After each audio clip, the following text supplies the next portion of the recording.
بسم اللہ الرحمن الرحیم۔ السلام علیکم، آپ دیکھ رہے ہیں FB ویژن اردو اور میرا نام اسد شفیق ہے۔ ناظرین، عالمی منظرنامے پر بات کریں تو امریکہ کا وینزویلا پر حملے کے بعد پوری دنیا میں کھلبلی سی مچی ہوئی ہے۔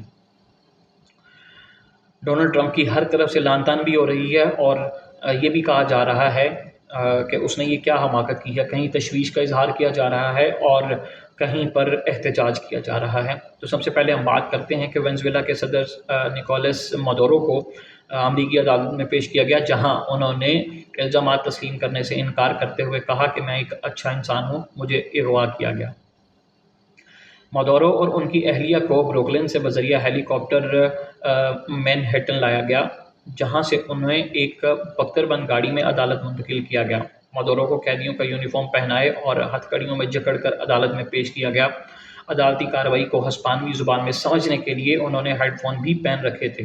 وفاقی عدالت کے جج نے مادورو سے اپنی شناخت بتانے کو کہا تو انہوں نے کہا کہ وہ وینزویلا کے صدر ہیں۔ جج نے مادورو کے خلاف الزامات پڑھ کر سنائے، جن میں منشیات اور دہشت گردی کے الزامات شامل تھے۔ مادورو نے تمام الزامات کو رد کرتے ہوئے الزامات تسلیم کرنے سے انکار کیا اور کہا کہ میں بے گناہ ہوں، میں اب بھی اپنے ملک کا صدر اور مہذب آدمی ہوں۔ یہاں جن باتوں کا ذکر کیا گیا ہے ان میں سے کسی ایک کا بھی میں قصوروار نہیں، مجھے اغوا کیا گیا ہے۔ مادورو کی اہلیہ نے بھی اپنی بے گناہی پر زور دیتے ہوئے کہا کہ وہ بے قصور ہیں اور بے گناہ ہیں۔ جج نے مقدمے میں لمبی تاریخ دیتے ہوئے مادورو اور ان کی اہلیہ کو 17 مارچ کو دوبارہ عدالت میں پیش کرنے کا حکم دیا۔ وینزویلا کے صدر نکولس مادورو کو اتوار کے روز امریکہ لانے کے بعد نیو یارک کی ایک جیل میں منتقل کر دیا گیا تھا۔ نکولس مادورو اور ان کی اہلیہ کو ہفتے کے روز وینزویلا میں امریکی فوجی آپریشن کے دوران حراست میں لیا گیا تھا۔ اب بات کرتے ہیں اقوام متحدہ کے سیکرٹری جنرل انطونیو گوترس نے وینزویلا کی صورتحال پر تشویش کا اظہار کرتے ہوئے کہا کہ وینزویلا میں 3 جنوری کی فوجی کارروائی میں بین الاقوامی قوانین کی پاسداری نہیں کی گئی۔ اقوام متحدہ کے سلامتی کونسل کا ہنگامی اجلاس ہوا۔ اجلاس کے ایجنڈے میں بین الاقوامی امن و سلامتی کے لیے خطرات پر غور کرنا شامل ہے۔ سلامتی کونسل اجلاس میں اقوام متحدہ کے سیکرٹری جنرل انطونیو گوترس نے بیان میں کہا کہ وینزویلا میں امریکی فوجی کارروائی میں بین الاقوامی قوانین کی پاسداری نہیں کی گئی۔ وینزویلا کے صدر اور ان کی اہلیہ امریکی تحویل میں ہیں۔ وینزویلا میں عدم استحکام پھیلنے اور خطرات پر اثرات مرتب ہونے کا خدشہ ہے۔ انہوں نے کہا کہ تمام فریق اقوام متحدہ چارٹر کی پاسداری کریں، فریقین جامع اور جمہوری مکالمہ شروع کریں تاکہ معاشرے کے تمام طبقات اپنے مستقبل کا فیصلہ خود کر سکیں۔ UN سیکرٹری جنرل کا اپنے بیان میں یہ بھی کہنا تھا کہ امن و سلامتی کے تحفظ کے لیے اقوام متحدہ کے چارٹر اور تمام متعلقہ قانونی فریم ورک کا احترام ناگزیر ہے۔ ریاستوں کی خود مختاری، سیاسی آزادی اور علاقائی سالمیت کے اصولوں کا احترام لازم ہے۔ دھمکی یا طاقت کے استعمال پر پابندی ضروری ہے۔ قانون کی بالادستی کو ہر صورت یقینی بنایا جانا چاہیے۔ ان کا کہنا تھا کہ بین الاقوامی قانون میں منشیات کی غیر قانونی سمگلنگ، وسائل کے تنازعات اور انسانی حقوق سے متعلق مسائل کے حل کے مؤثر ذرائع موجود ہیں۔ سیکرٹری جنرل اقوام متحدہ نے بیان میں یہ بھی کہا کہ اقوام متحدہ کے چارٹر میں کسی ریاست کی سالمیت یا آزادی کے خلاف طاقت یا دھمکی پر پابندی ہے۔ وینزویلا حکومت کی درخواست پر مقرر کیے گئے انتخابی ماہرین کے پینل نے سنگین مسائل کی نشاندہی کی۔ انہوں نے کہا کہ ہم نے انتخابات کے نتائج کی مکمل شفافیت اور مکمل طور پر اشاعت کے لیے مسلسل اپیل کی ہے۔ دوسری جانب پاکستان نے اقوام متحدہ کی سلامتی کونسل کے اجلاس میں وینزویلا پر امریکی کارروائی پر اپنا واضح موقف جو ہے وہ پیش کیا ہے۔ وینزویلا کی صورتحال پر سلامتی کونسل کے ہنگامی اجلاس سے خطاب کرتے ہوئے پاکستانی قائم مقام مندوب عثمان جدون نے کہا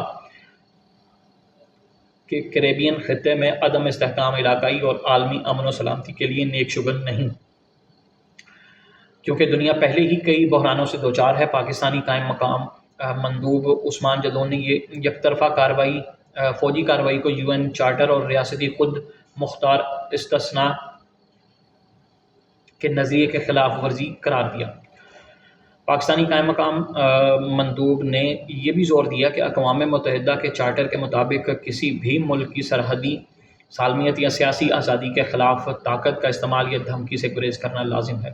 UN منشور دوسروں کے اندرونی معاملات میں عدم مداخلت کا پابند بناتا ہے۔ اس طرح کے اقدامات عالمی قانونی ڈھانچے کی بنیادوں کو کمزور کرنے کا باعث بن سکتے ہیں۔ ساتھ ہی خبردار بھی کیا کہ یہ اقدامات آنے والے برسوں تک غیر متوقع اور بے قابو نتائج کا سبب بن سکتے ہیں۔ نازک صورتحال نازک مرحلے میں مکالمے اور سفارتکاری کو آگے بڑھنے کا واحد راستہ قرار دیتے ہوئے قائم مقام مندوب نے کہا کہ فریقین پر انتہائی تحمل کا مظاہرہ کرنے، کشیدگی میں کمی کرنے اور پرامن بقائے باہمی کو فروغ دینا ضروری ہے۔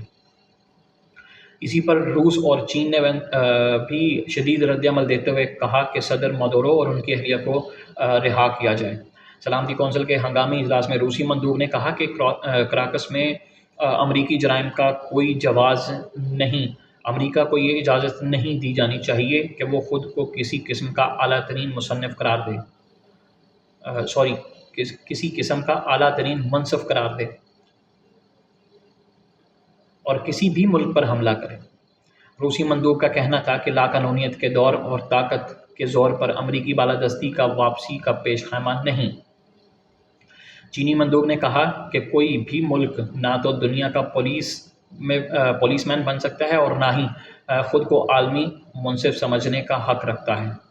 طاقت کے اندھا دھند استعمال سے صرف مزید بڑے بحران جنم لیں گے۔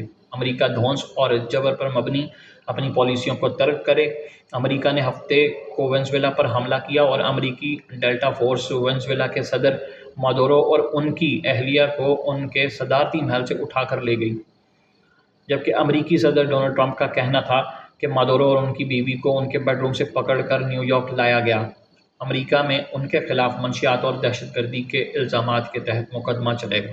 جبکہ ناظرین دوسری طرف ٹائم میگزین کی رپورٹ سامنے آئی ہے جس میں کہا گیا ہے کہ صدر ٹرمپ نے 2026 کا آغاز ایک حیران کن اور متنازع فوجی کارروائی سے کیا، جس میں وینزویلا کے صدر نیکولس مادورو کو گرفتار کر کے امریکی خارجہ پالیسی میں غیر ملکی مداخلت کے نئے خطرات کو اجاگر کیا۔ یہ اقدام ایسے وقت میں سامنے آیا جب ٹرمپ نے 2025 میں نوبل امن انعام نہ جیتنے کے بعد اپنی بین الاقوامی ساکھ کو دوبارہ مضبوط کرنے کی کوشش کی۔ کراکس میں اسی کارروائی نے واضح کیا کہ وہ وہی سخت گیر حکمت عملی اختیار کر رہے ہیں جس کے خلاف وہ خود مہم چلا رہے ہیں، جس سے دنیا بھر میں تشویش پیدا ہوئی کہ دیگر ممالک بھی ممکنہ ہدف بن سکتے ہیں۔ ٹرمپ اور کولمبیا کے صدر گستاوو پیٹرو کے تعلقات بہت ہی کشیدہ ہیں، اور ٹرمپ نے پیٹرو کو منشیات کے غیر قانونی رہنما قرار دیتے ہوئے کولمبیا میں ممکنہ فوجی کارروائی کی دھمکی بھی دی تھی۔ کیوبا کے حوالے سے ان کے بیانات میں تضاد نظر آیا۔ ایک طرف انہوں نے اسے ناکام قرار دیا مگر بعد میں کہا کہ مداخلت کی ضرورت نہیں، یہ خود گر جائے گا۔ وینزویلا کی کارروائی نے ٹرمپ کی گرین لینڈ کو امریکہ میں شامل کرنے کی پرانی خواہش کو دوبارہ اجاگر کیا، جس میں ڈنمارک کی وزیر اعظم میٹے فریڈرکسن نے سختی سے تردید کی۔ اس کے علاوہ امریکی صدر ڈونلڈ ٹرمپ کو کولمبیا کو بھی خبردار کر چکے ہیں۔ وینزویلا پر امریکی حملے کے بعد امریکیوں کی رائے جو ہے وہ سامنے آئی ہے، اور جس میں ایک بڑی تعداد نے حملے کے مخالفت کی۔ ایک سروے کے مطابق صرف 33% امریکی وینزویلا پر امریکی حملے کے حامی ہیں، جبکہ 72% امریکیوں کا خدشہ ہے کہ امریکہ وینزویلا میں حد سے زیادہ ملوث ہو جائے گا۔ سروے کے مطابق 65% ریپبلکن وینزویلا میں امریکی آپریشن کے حامی ہیں، جبکہ ڈیموکریٹس میں یہ شرح 11% اور آزاد ووٹرز میں 23% ہے۔ امریکی میڈیا کے مطابق قیادت کے لیے موزوں افراد میں وینزویلا کی قائم مقام صدر ڈیلسی روڈریگز کے نام بھی شامل ہے۔ یہ افراد وینزویلا میں استحکام برقرار رکھنے کے لیے سب سے بہترین پوزیشن میں ہوں گے۔ امریکہ نے ہفتے کو وینزویلا پر حملہ کیا اور امریکی ڈیلٹا فورس وینزویلا کے صدر اور مادورو اور ان کی اہلیہ کو ان کے صدارتی محل سے اٹھا کر لے گئی۔ امریکی صدر کا کہنا تھا کہ مادورو اور ان کی بیوی کو ان کے بیڈ روم سے پکڑ کر نیو یارک لایا گیا ہے۔ ان کے اوپر منشیات اور دہشت گردی کے الزامات کے تحت مقدمہ چلے گا۔ وینزویلا کو اقتدار کی منتقلی تک ہم چلائیں گے، ہماری تیل کی کمپنیاں وینزویلا کو چلائیں گی۔ کولمبیا کے صدر نے بھی جوابی وار کرتے ہوئے کہا ہے کہ میں نے ہتھیاروں کو ہاتھ نہ لگانے کی قسم کھائی تھی، لیکن وطن کے لیے میں ایک بار پھر ہتھیار اٹھانے کو تیار ہوں۔ یہ بیان بھی ایسے وقت میں سامنے آیا ہے کہ جب امریکہ نے ہفتے کے آخر میں فوجی کارروائی کے ذریعے پڑوسی ملک وینزویلا کے صدر نکولس مادورو کو حراست میں لیا۔ امریکی صدر ڈونلڈ ٹرمپ نے کولمبین صدر کو خبردار کرتے ہوئے کہا تھا کہ وہ اپنی خیر منائے اور توہین آمیز الفاظ میں ایک بیمار آدمی قرار دیا تھا۔ کولمبیا ایک بیمار شخص چلا رہا ہے جو کوکین بنانے اور اسے امریکہ فروخت کرنے میں دلچسپی رکھتا ہے، لیکن وہ زیادہ عرصے تک ایسا نہیں کر پائے گا۔ صدر پیٹرو نے کہا کہ کولمبیا کی انسداد منشیات پالیسی بہت مضبوط ہے، تاہم انہوں نے اس بات پر بھی زور دیا کہ فوجی طاقت کے استعمال کی بھی ایک حد ہوتی ہے۔ ناظرین، یہ تھی عالمی افق سے خبریں، اور کل ایک نئے موضوع کے ساتھ آپ کی خدمت میں حاضر ہوں گے۔ تب تک دیجیے اجازت، اللہ حافظ۔